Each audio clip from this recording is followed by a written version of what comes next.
Hello दोस्तों, स्वागत है आपका हमारे चैनल में। मैं बी.एस. मीना, वरिष्ठ प्रवक्ता, यांत्रिकी, तकनीकी शिक्षा विभाग, राजस्थान।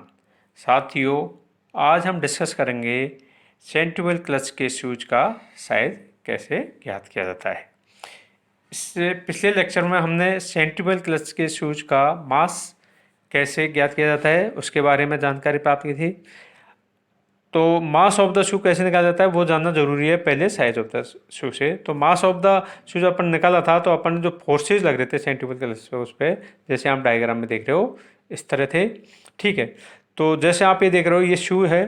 तो सेंट्रीफ्यूगल क्लच में जो शूज होते हैं, तो अपन ने किसी एक शू को लेकर ये गणना की थी।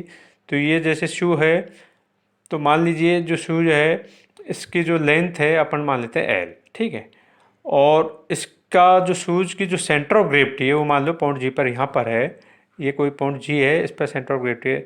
तो इसकी यहाँ से स्पाइडर सेंटर से अपन दूरी ये मान लेते हैं आर। ठीक है, स्मॉल आर। और जो इसकी जो रिम है या जो ड्रिम है उसकी इनसाइड रेडियस अपन मान लेते हैं कैपिटल आर। ठीक है, तो पिछले लेक्चर में हमने M mass of the each shoe माना था और एन नंबर ऑफ शूज माने थे। आर जो है distance of centre of gravity of the shoe from the centre of spider ये मानी थी।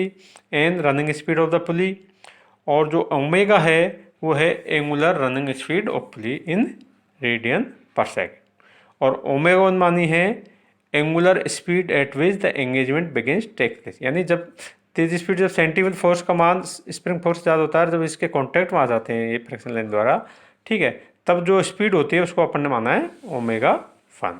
ठीक है, और म्यू है coefficient of friction between the shoe and rim. Shoe और रिम के बीच में जो कोफिशिएंट ऑफ फ्रिक्शन है उसको अपन ने माना था म्यू। अब यहाँ पर जो अपन लेंथ ऑफ शू मानी है, जो contact length of the shoe L है, तो इसको आप कैपिटल एल या स्मॉल एल कैसे भी मान सकते हो। तो अपन ने यहाँ मान लिया साइज ऑफ द शू ज्ञात करने के लिए एल जो है स्मॉल एल बराबर कॉन्टैक्ट लेंथ ऑफ द शू, और बी जो है इसकी जो है विड्थ ऑफ द शू मानी। ठीक है, तो अपन जनरली क्या है, जैसे जो शू और जो रिम के बीच जो क्लियरेंस होता है उसका मान जो इस आर के मान से इसके कंपैरिजन में बहुत कम होता है, इसलिए उसको अपन नेगलेक्ट कर देते हैं। लेकिन जब कभी इसका जो रेडियल क्लियरेंस अपन को दी हुई है, जो रेडियल क्लियरेंस अपन को दी हुई रहती है, तो जो ऑपरेटिंग रेडियस है, जो mass centre of the shoe from the axis of clutch, axis के क्लच से जो जो ऑपरेटिंग रेडियस है, तब जब क्लियरेंस कंसीडर करते हैं तो वो क्या हो जाएगी, R1 बराबर R प्लस सी। ठीक है, यहाँ पर ये आ रही यहाँ से यहाँ की दूरी। ठीक है, और सी है जो है रेडियल क्लियरेंस।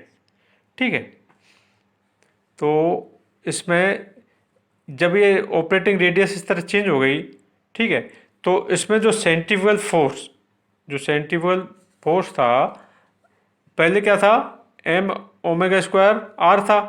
ठीक है, तो अब यहाँ पर क्या कि ये जो रेडियस है ये चेंज हो गई, ऑपरेटिंग रेडियस ये R1 हो गई, तो ये क्या हो जाएगा एम ओमेगा स्क्वायर R1। ठीक है, जब अपन रेडियल क्लियरेंस को कंसीडर करते हैं तो इस प्रकार स्प्रिंग फोर्स भी चेंज हो जाएगा, वो क्या हो जाएगा M omega one square R1। ठीक है, तो ये पी सी का मान जो सेंट्रीफ्यूगल फोर्स का मान, और ये पी एस स्प्रिंग फोर्स का मान। ठीक है, आर जो अपन माना है contact radius of the shoe वो सेम होती है जो कि जो inside radius of the rim. ठीक है, और थीटा जो ये एंगल, जो एंगल बन रहा है, ये थीटा जो एंगल बन रहा है, angle subtended by the shoe by the centre of the spider से, इसको मान लिया अपन ने थीटा।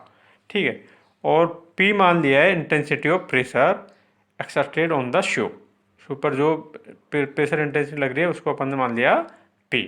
ठीक है, तो यहाँ पर जो थीटा का मान तो क्या होगा, ये जो लेंथ है इसके कॉन्टैक्ट लेंथ क्या है कि जो शू इसके जो रिम के कॉन्टैक्ट मारा है वो इसकी लेंथ है, और ये आर इसकी है, तो थीटा का मान हो जाएगा L अपॉन आर। ठीक है, क्योंकि साइन थीटा बराबर हो जाएगा L अपॉन आर, तो क्योंकि साइन थीटा मान बहुत कम होता है इसलिए उसको थीटा ले लेते हैं, तो थीटा बराबर L अपॉन आर, या फिर इसको लगते हैं L equal to r theta या थीटा आर। ठीक है, अब जो है area of contact of the shoe, तो शू का एरिया क्या हो जाएगा, इसकी लेंथ इंटू विड्थ। लेंथ क्या मानी अपन ने स्मॉल एल, और विड्थ क्या है बी, तो एल इंटू बी हो गई। तो अब इस पर जो फोर्स है जो कि जो शू को प्रेस कर रहा है अगेंस्ट रिम, ठीक है, तो इस पर फोर्स क्या हो जाएगा, एरिया इंटू प्रेशर, जितना इसका एरिया है और कितना प्रेशर लग रहा है तो वो हो जाएगा ए इंटू पी। तो ए क्या है, एल इंटू बी, तो ये क्या हो जाएगा force l into B into p, ठीक है।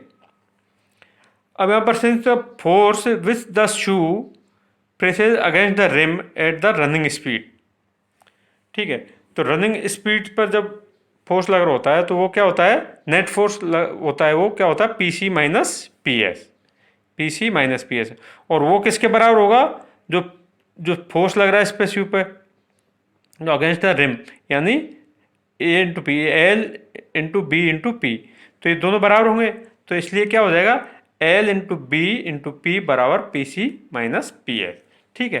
तो ये रिलेशन आ जाएगा अपने पास। तो इससे अपन क्या कर सकते हैं, साइज ऑफ द शू निकाल लेते हैं। जैसे इसकी विड्थ है ये अपन ज्ञात हो जाएगी, इसके सारे मान रखें, तो इस प्रकार साइज ऑफ द शू ज्ञात किया जाता है। धन्यवाद।